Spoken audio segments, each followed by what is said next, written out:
नमस्कार दोस्तों। कल अंतर्राष्ट्रीय महिला दिवस मनाया गया। महिलाओं का एक दिन। महिलाओं के आज़ादी का, महिलाओं के संघर्ष की गाथाएं और महिलाओं ने कितना अचीव कर लिया है, इसके बारे में मैंने बहुत कुछ पढ़ा और सुना। कई लोग कहते हैं आज महिलाएं मर्दों को प्रताड़ित कर रही हैं, मर्दों से पैसे ऐंठने के लिए डिवोर्स ले रही हैं, उन्हें हनी ट्रैप में फंसा रही हैं, बहुत सी चीज़ें हैं। तो मुझे हंसी आती है कि क्या महिला दिवस मनाना बंद कर देना चाहिए? क्या महिलाएं सच में आक्रांता बन गई हैं? क्या मर्दों का जीना मुहाल हो गया है? क्या हर मर्द अपनी पत्नी से परमिशन लेकर के घर से बाहर निकलता है, कुछ पूछ कर करता है? क्या महिलाएं अपनी मर्जी से बच्चा पैदा करने का डिसीजन लेती हैं? क्या महिलाएं की मर्जी से उनके पति नौकरी और कैरियर चुनते हैं? बहुत सी ऐसी बातें हैं, बहुत से सवाल हैं जिनकी फहरिस्त बहुत लंबी हो जाएगी। खैर, मेरे पास 2 किताबें हैं। एक ये है दुनिया में औरतों की बात करने के लिए औरत के हक में, तस्लीमा नसरीन की किताब है।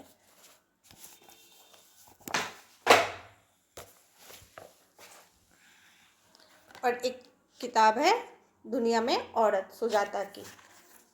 सुजाता दी की किताब है दुनिया में औरत। और भी स्त्री विमर्श की बहुत सारी पुस्तकें हैं।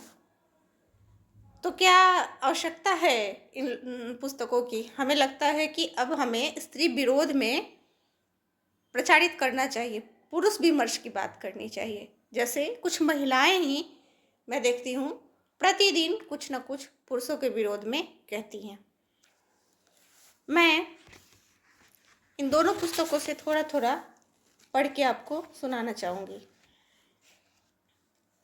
देखिए, तस्लीमा नसरीन की किताब औरत के हक में से पृष्ठ संख्या 8, भारत की बात हो रही है।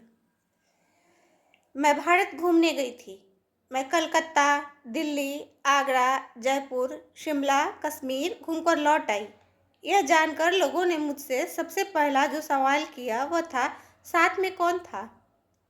कश्मीर का बर्फ आच्छादित गुलमर्ग, बनिहाल टनेल, हिमालय की पहाड़ियों में रोपवे, चेयर कार की सवारी के शिकारे और हाउस बोटों के बारे में बताने के लिए मैं बेचैन हो रही थी, लेकिन उनका वह एक ही सवाल था, साथ में कौन था? मैंने बताया मैं अकेली थी। अकेली एक लड़की बाहर घूमने जा सकती है? कोई यकीन ही नहीं करता। इसके बाद फिर किसी ने मेरे शांति निकेतन, दीघा के समुद्र, कन्याकुमारी के अद्भुत अनुभव के प्रति कोई जिज्ञासा नहीं दिखाई। जो बात उनके दिलो दिमाग में घर कर गई थी वह थी, साथ में कौन था? मैंने एक बार कहा, साथ में अतसी, कृष्णकली और मल्लिका भी थी। और कोई नहीं, कोई मर्द नहीं था। नहीं। लोग हैरान होकर मुझे देखते रहे। बगैर मर्द की अकेली औरत का होना भी वैसा है जैसा 7 औरतों का साथ होना। ऐसी स्थिति में यदि मेरी ही उम्र का कोई लड़का दार्जिलिंग, शिमला, कश्मीर से घूम आता तो उससे प्रभावित हो सभी कहते, आहा क्या पवित्र मन है, कितनी अच्छी रुचि है, कैसा अगाध सौंदर्य बोध। क्या बात है। मान लीजिए मेरा मन चाह रहा हो कि मैं समुद्र स्नान का आनंद लेना चाहूँ, सीताकुंड पहाड़ पर जाऊँ, बिहार के सालवन में जाऊँ, काकतुई झील में स्पीड बोट लेकर सारा दिन घूमती रहूँ, पद्मा नदी में तैरती रहूँ, तो मुझे क्या करना होगा? एक मर्द का जुगाड़ करना होगा। चलिए, इस पुस्तक से अभी फ़िलहाल इतना ही। अब दुनिया में औरत पुस्तक पढ़ते हैं।